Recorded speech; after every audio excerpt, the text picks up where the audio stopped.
नमस्कार प्यारे विद्यार्थी मित्रों। तो फिजिक्स का चैप्टर 1 हमने कंप्लीट कर लिया और आज स्टार्ट करें चैप्टर नंबर 2 जिसका नाम है यूनिट्स एंड मेजरमेंट्स। तो पहले हम इसके टाइटल को ही समझ लेते हैं, यूनिट्स क्या होती है और मेजरमेंट्स क्या होते हैं। तो फॉर एग्जाम्पल एक इजी एग्जाम्पल से मैं आपको समझाने की कोशिश करूंगा। मैं यहाँ पे लिख रहा हूँ 100 kg। तो इस चीज से आप क्या क्या समझ रहे हैं?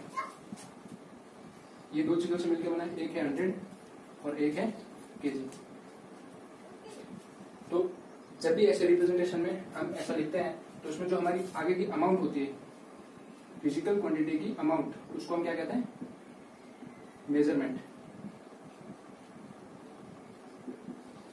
और जो पीछे हम क्वांटिटी को रिप्रेजेंट करते हैं कि भाई ये कौन सी फिजिकल क्वांटिटी है, तो वो हमारा होता है यूनिट। तो ये बेसिक अंडरस्टैंडिंग है यूनिट्स एंड मेजरमेंट्स की। तो अगर एनसीईआरटी की डेफिनेशन से जाए तो यूनिट्स हम किसे कह सकते हैं? यूनिट्स हमारी वो चीज होती है जिसको हम कंपेयर भी कर सकते हैं, हमारी इंटरनेशनली एक्सेप्ट भी होनी चाहिए और जिसे हम हर जगह पे अप्लाई कर पाए, तो वो होती है हमारी यूनिट्स। अब इस चीज की जरूरत क्यों पड़ी, तो उस चीज को भी थोड़ा देख लेते हैं। जैसे मैं आपको नॉर्मल एग्जांपल दूं,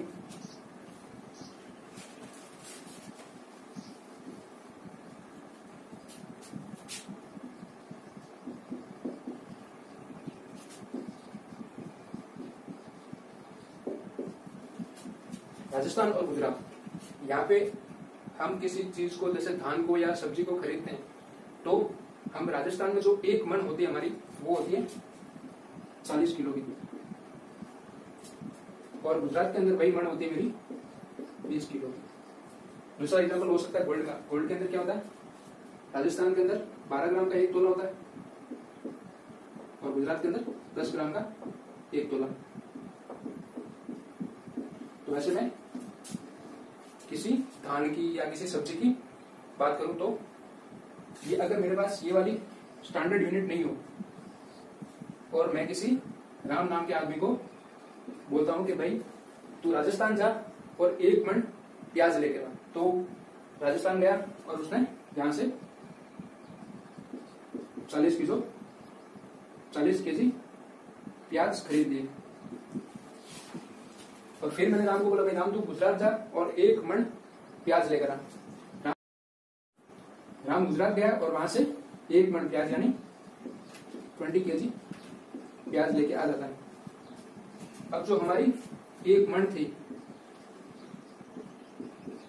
वो स्टैंडर्डाइज नहीं थी। राजस्थान में वो 40 किलो की है जबकि गुजरात में वो 20 किलो की है। तो इसलिए हमें किसकी जरूरत पड़ी? स्टैंडर्ड यूनिट्स की, जो हर जगह पे हम अप्लाई कर पाए। और यही हमारी स्टैंडर्ड्स क्या कहलाती है? SI units. इसके बारे में भी ब्रीफली समझेंगे, ये खाली बेसिक्स आपको समझाने के लिए। तो अब बात कर लेते हैं सिस्टम ऑफ यूनिट्स की। तो हम जब भी किसी फिजिकल प्रॉब्लम्स को या फिनोमेना को सॉल्व करते हैं, उसकी न्यूमेरिकल सॉल्व करते हैं, तो हम अलग अलग सिस्टम ऑफ यूनिट्स को कंसिडर करके फिर कैलकुलेशन स्टार्ट करते हैं। तो वैसे ही सिस्टम ऑफ यूनिट्स के कॉम्बिनेशन को जो 3 टाइप की थी इनिशियली, वो मैंने सारी बोर्ड पे लिखी है। पहली मेरी कौन सी? सीजीएस। इसको हम क्या कहते हैं? फुल फॉर्म है इसका सेंटीमीटर, ग्राम और सेकंड। यानी लेंथ को मैं सेंटीमीटर में नापूंगा, वेट को ग्राम में नापूंगा और टाइम को सेकंड के अंदर नापूंगा। दूसरी है मेरी एफपीएस, इसको ब्रिटिश भी बोलते हैं। ये मेरी ब्रिटिश सिस्टम। तो इसका फुल फॉर्म क्या मेरा? Foot pound second. Foot pound and second. पता क्या होगा मैं? तो इसके अंदर मैं क्या करूंगा? लेंथ को नापूंगा फुट के अंदर और वेट को नापूंगा पाउंड के अंदर और टाइम मेरा सेकंड के अंदर ही। फिर है मेरी एमकेएस, इसका फुल फॉर्म है मेरा मीटर, किलोग्राम और सेकंड। लेंथ को मैं मीटर में नापूंगा, वेट को किलोग्राम में नापूंगा और टाइम को सेकंड के अंदर। तो ये है मेरी सिस्टम ऑफ यूनिट्स, जो हम अलग अलग जगह पे अलग अलग तरीके से यूज करते हैं। और जो मेरी एसआई सिस्टम है वो LKS को ही फॉलो करती है। अब अगर आप हायर स्टडीज करते हैं तो जो हमारे फॉरेन ऑथर्स होते हैं वो सारी कैलकुलेशन किसमें करते हैं, अगर FPS में या CGS में। फॉर एग्जाम्पल एक थर्मोडायनेमिक्स की बुक है शेंजल, तो वो फॉरेन ऑथर्स ने लिखी है, तो वो उसमें सारी कैलकुलेशन CGS को कंसिडर करके की गई है। और वैसे ही हम अगर मैं किसी अमेरिकन या किसी ब्रिटिश या किसी अदर यूनिवर्सिटी के प्रोफेसर की बुक प्रिपेयर करता हूँ तो उसके अंदर मुझे ये सारी सिस्टम अलग अलग रूप में मिल सकती है। तो अब भाई हम पढ़ रहे हैं NCERT बुक, तो NCERT के अंदर मुझे क्या देखना है, सिर्फ इसको ध्यान में रखना है, SI यूनिट्स को। SI यूनिट्स का फुल फॉर्म है, इसको हम बोलते हैं सिस्टम इंटरनेशनल।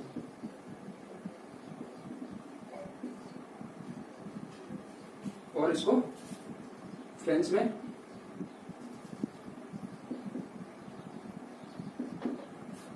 बोलते हैं इंटरनेशनल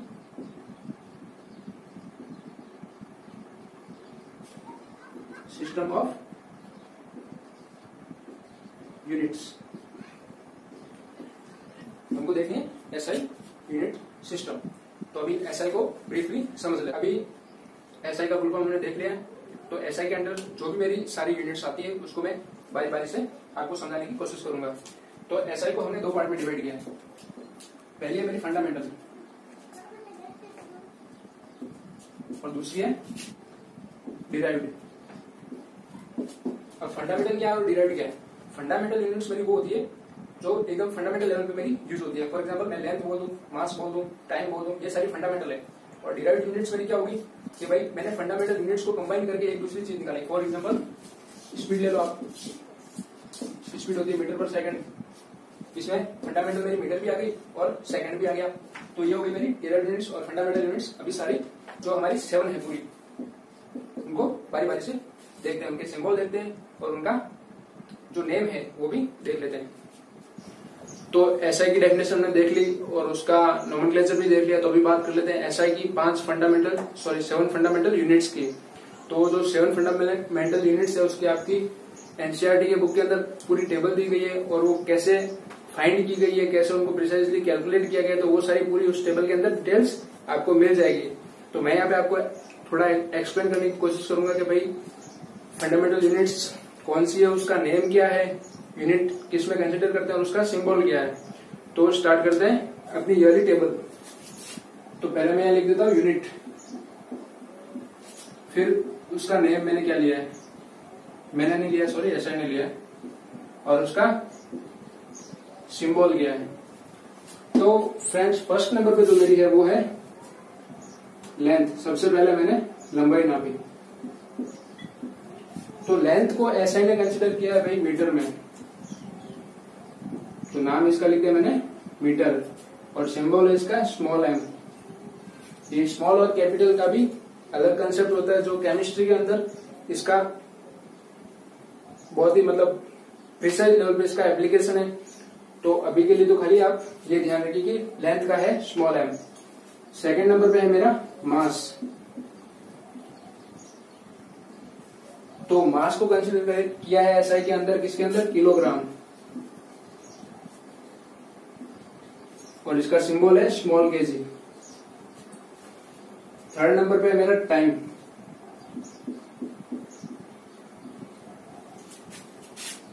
टाइम को SI के अंदर लिया है सेकंड, और इसका सिंबल है स्मॉल s। फोर्थ नंबर पे है मेरा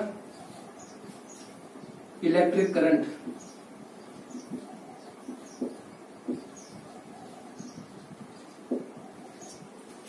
इसका नेम है एम्पियर, और इसका सिंबल है कैपिटल E। फिफ्थ नंबर पे है मेरा थर्मोडायनामिक टेम्परेचर।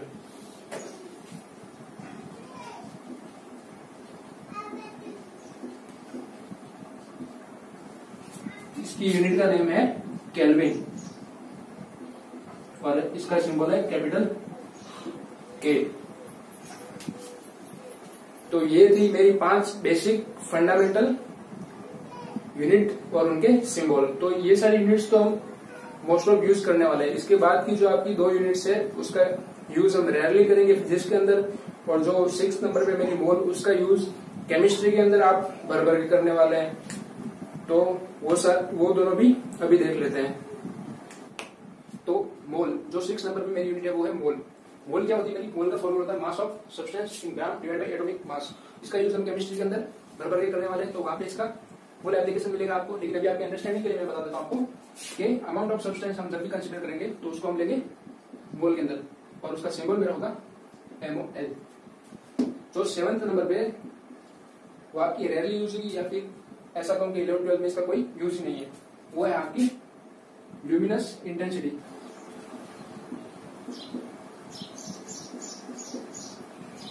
जिसको हिंदी में हम बोल सकते हैं ज्योति तीव्रता।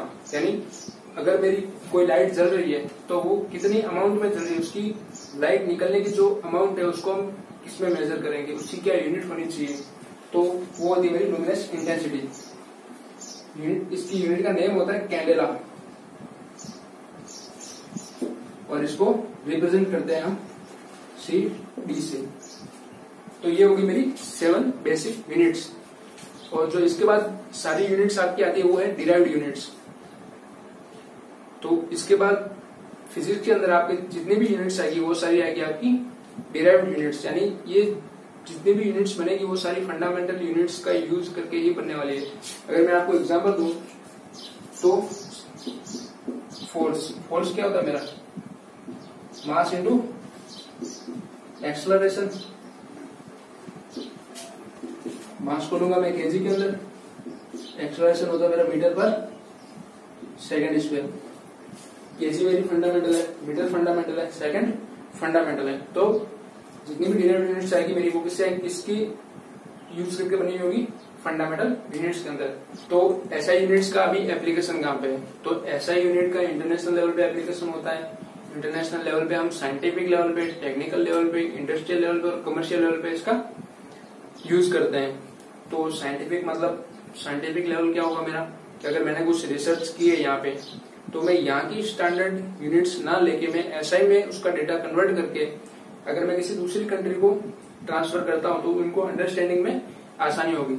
फॉर एग्जाम्पल, अगर मैंने कैलकुलेशन यहाँ पे CGS में करी है और सामने वाली कंट्री मेरी FPS के अंदर कैलकुलेशन करती है, तो उसको कैलकुलेशन में टाइम वेस्ट ना करना पड़े, इसलिए मैं क्या करूंगा?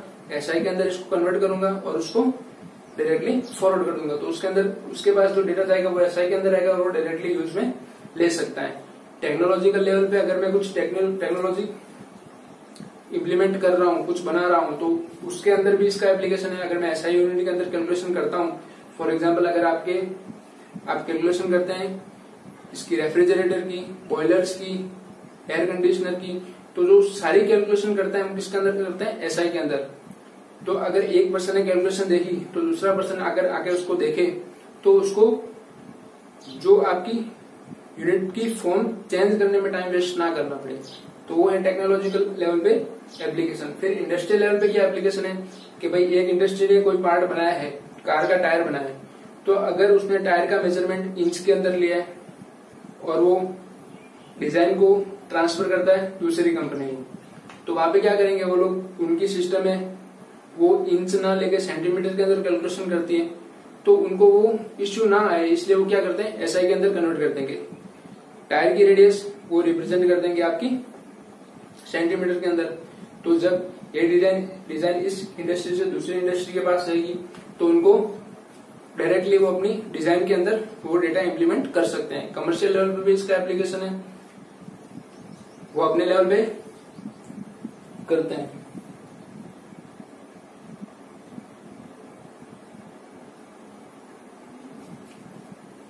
और हमारी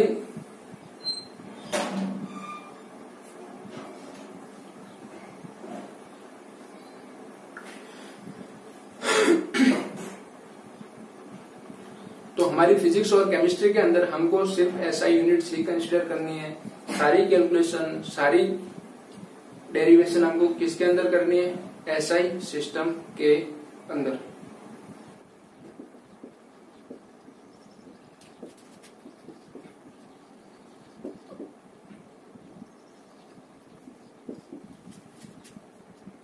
तो जो अगला टॉपिक है वो है मेरा मेजरमेंट ऑफ लेंथ। मुझे नापनी है लंबाई। तो लंबाई नापने के मेरे क्या क्या क्राइटेरिया है, मुझे कौन कौन सी रेंज में कौन कौन सा इंस्ट्रूमेंट यूज करना है और मैं कितनी रेंज तक चीजों को मेजर कर सकता हूँ, तो वो सारा इस टॉपिक के अंडर मेरा आएगा। आपने भी अपने लेवल पे लेंथ की मेजरमेंट की होगी, तो जो आपकी रेगुलर रूलर होती है, आपकी स्केल होती है, उससे आप कितना मेजर कर सकते हैं, यानी उसका लिस्ट काउंट कितना। मैं यहाँ पे लिखूंगा इंस्ट्रूमेंट का नेम,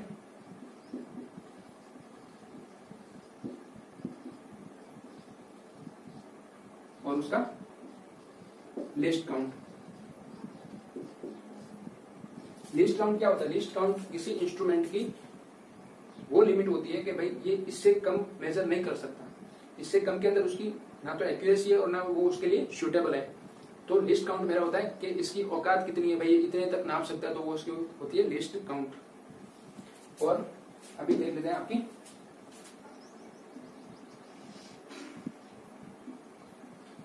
रेगुलर रूलर, इसका लिस्ट काउंट होता है आपका 1 mm, या इसको मैं इसके इक्वल लिख सकता हूँ 10⁻³ मीटर। तो आपकी रेगुलर रूलर होती है वो आपकी 1 mm तक मेजर कर सकती है। आपने अपनी रेगुलर रूलर देखी होगी,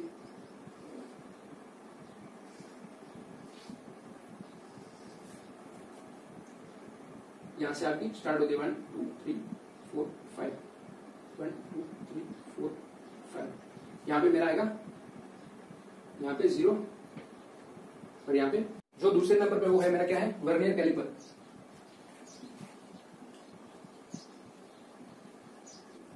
तो वर्नियर कैलिपर की जो मेरी लिस्ट काउंट होती है वो क्या है मेरी 0.1 mm, या मैं इसको लिख सकता हूँ 10⁻⁴ मीटर।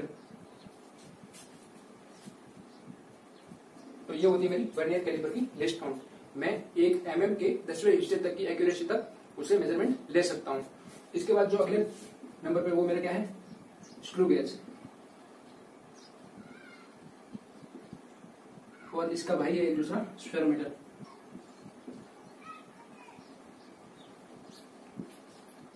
इन दोनों की मेरी जो लिस्ट काउंट है वो क्या है 0.01 mm, मीटर में बोलो तो 10⁻⁵ मीटर, यानी 1 mm के 100वें हिस्से तक की एक्यूरेसी आपको दे सकते हैं ये सारे इंस्ट्रूमेंट्स। इनके एप्लीकेशन है आपके, सॉरी प्रैक्टिकल है आपके लैब के अंदर। आप प्रैक्टिकल परफॉर्म करेंगे तो आपको ज्यादा विजुअली चीज समझ में आएगी। और वर्नियर कैलिपर के क्वेश्चंस आपके IIT JEE की एडवांस के पेपर के अंदर भी पूछे जाते हैं। तो ये एग्जाम पॉइंट ऑफ व्यू से तो इम्पोर्टेंट है ही, लेकिन अगर आप इसका प्रैक्टिकल करते हैं, चीज को अच्छे से प्रैक्टिकली समझते हैं, तो आप लाइफ टाइम इस चीज को नहीं भूलेंगे।